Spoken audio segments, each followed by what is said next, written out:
AC ಪಲ್ಟಿ, ಇಬ್ಬರು ಶಿಕ್ಷಕರು suspend.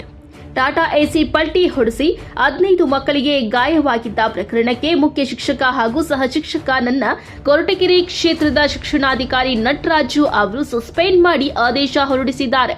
Koratagere ತಾಲೂಕಿನ ಹೊಳವನಹಳ್ಳಿ ಹೋಬಳಿಯ ಚಿಂಪುಗಾನಹಳ್ಳಿ ಗ್ರಾಮದ ಸರ್ಕಾರಿ ಹಿರಿಯ ಪ್ರಾಥಮಿಕ ಶಾಲೆಯಲ್ಲಿ ಜನವರಿ 3ರಂದು 99 ಮಕ್ಕಳನ್ನ ಹೊರಸಂಚಾರ ಎಂದು ಮಕ್ಕಳನ್ನ ದೊಡ್ಡ ಸಾಗರಕ್ಕೆ ಹತ್ತಿರ ಇರುವ ಮಿನಿ ಲಾಲ್ಬಾಗ್ಗೆ ಕರೆದುಕೊಂಡು ಹೋಗಿ ವಾಪಸ್ ಬರುವ ಸಂದರ್ಭದಲ್ಲಿ ಟಾಟಾ ಎಸಿ ವಾಹನ ಪಲ್ಟಿ ಹೊಡೆದ ಪರಿಣಾಮ ಮಕ್ಕಳಿಗೆ ಗಾಯವಾಗಿ ತುಮಕೂರು ಜಿಲ್ಲಾಸ್ಪತ್ರೆಗೆ ಸೇರಿಸಲಾಗಿತ್ತು.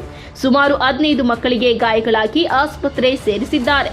ಹೊರಸಂಚಾರಕ್ಕೆ ಶಿಕ್ಷಣ ಇಲಾಖೆಯಿಂದ ಯಾವುದೇ ಅನುಮತಿ ಪಡೆಯದೇ ಇರುವ ಕಾರಣ ಕ್ಷೇತ್ರದ ಶಿಕ್ಷಣಾಧಿಕಾರಿಯಾದ ನಟರಾಜು ಅವರು ಕರ್ನಾಟಕ ಸಿವಿಲ್ ಸೇವಾ ವರ್ಗೀಕರಣ ನಿಯಂತ್ರಣ ಮತ್ತು ಮೇಲ್ಮನವಿ ನಿಯಮಗಳ ಅನುಸಾರ 1957ರ ನಿಯಮ 10/1A ಅನ್ವಯ ಮುಖ್ಯ ಶಿಕ್ಷಕರಾದಂತಹ ಹನುಮಂತರಾಯಪ್ಪ ಹಾಗೂ ಅನಂತರಾಮು ಅವರನ್ನ ಶಿಕ್ಷಣ ಇಲಾಖೆಯ ನಿಯಮಾನುಸಾರ ಸಸ್ಪೆಂಡ್ ಮಾಡಿ ಆದೇಶ ಹೊರಡಿಸಿದ್ದಾರೆ.